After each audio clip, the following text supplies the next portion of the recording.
I'd like to share with you in this week's Parshas Chaye Sara something very nice from the Rebbe's father, Rabbi Yitzchok Zatzal.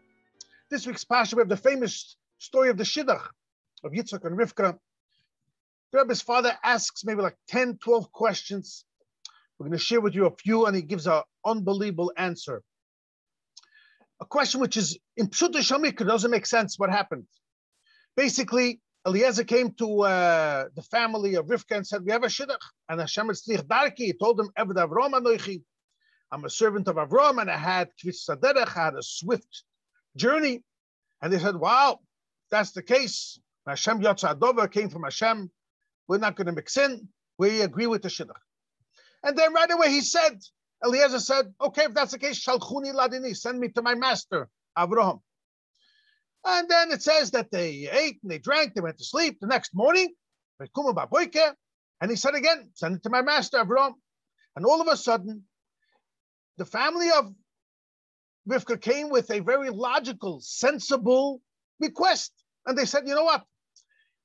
She's a girl, she has to get married, a kala. She has to prepare her jewelry. And we have a halacha, we learned it off of this pasuk actually, that it says they requested, let us stay here a year or 10 months, shana or yeser, and to prepare her tachshitim, to prepare her jewelry. And the Gemara in Ksubas Daf Zayin learns this halacha. We learned from here that we give time for a groom and for a bride to prepare 12 months for her jewelry.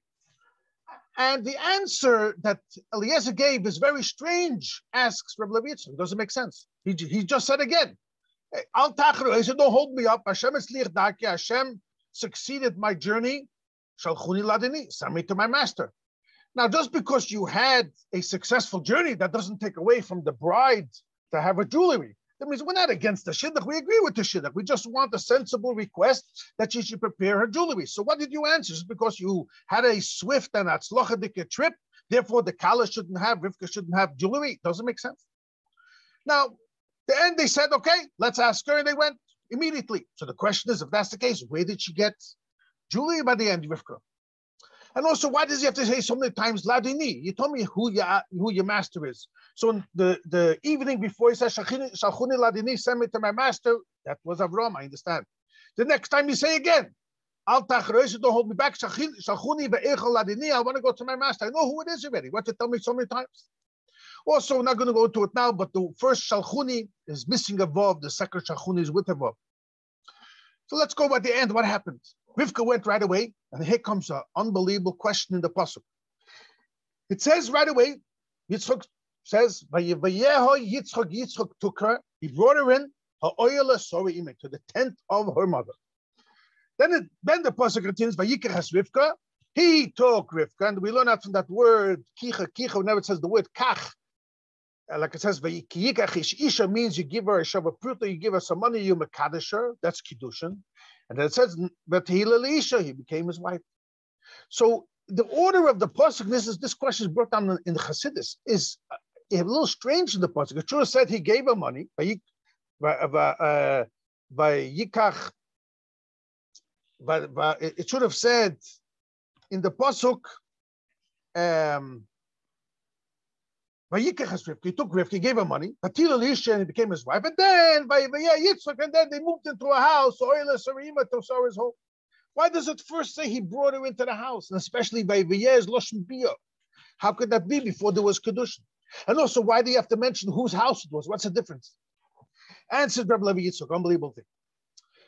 And one more dik, and then we'll go to the answer. Vayivi was supposed to be spelled with a yud after the vase, like it says later on by Yaakov when he came to Lavan. He said, Rachel brought him into the house. Vayiviyeyu el beisai. He brought him into the house. Over there it says with a yud after the vase. Here it's missing.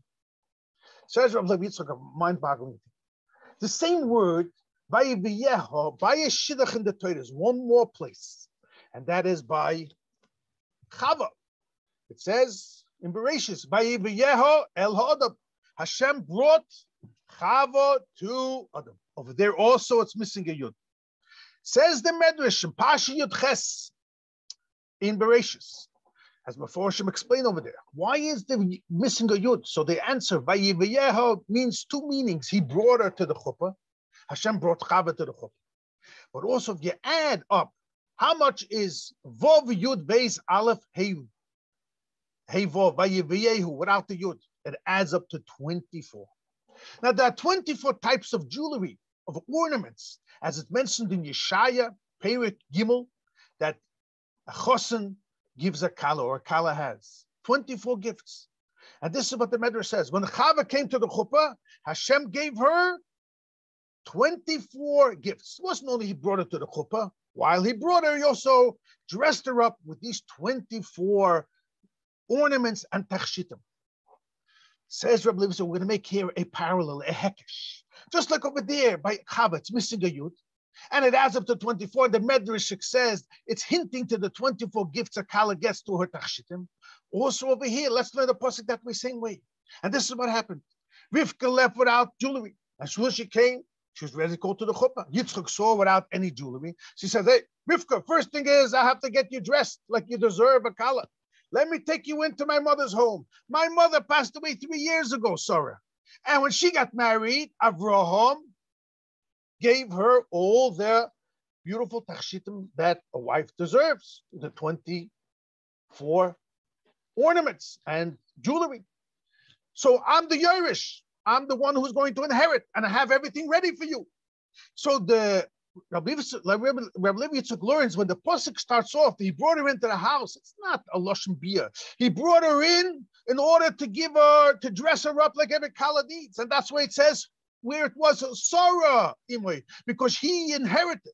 Once she was dressed up, then he gave her money for the kiddushin, and then Leisha became his wife. So the pasuk is actually very, very well written in order. He had to dress her up, give it to tachshitim, and that's why it's missing a yod, and that's why it says Sarah. And then he gave her the money, and then he became his wife. And now you'll understand what Rivka, Eliezer answered to the family of Rivka. Eliezer said, you're right in general. I agree with you. Every kala has to have tachshitim, has to have jewelry. Like it says in the Gemara in Ksubas, and that's the halacha. But in this particular case, he said, Al tacharu, don't hold me back. Shalchuni, send me. Ladini, I have another master. He wasn't talking about the same master as before. That's what it says again. The second one is Yitzchok, because Yitzchok inherited everything from his mother, and he had jewelry ready, so we didn't have to waste any time over here, and therefore they agreed, and Yitzchok and Rivka went right away with Eliezer, and Yitzchok was the one who gave it tachshitim, and Rivka had tachshitim at the end, and all the questions are answered. If you want to look it up more, you can look it up in Yalkut Levi Yitzchok and Parshas Bereshis, and the Rebbe Yishnon, Chelik Zayin, Chelik Yud, on page 69, Sif Zayin, he learns exactly like his father. Where did Rivka get tachshitim from? It was from Yitzchok, who inherited from Sarah.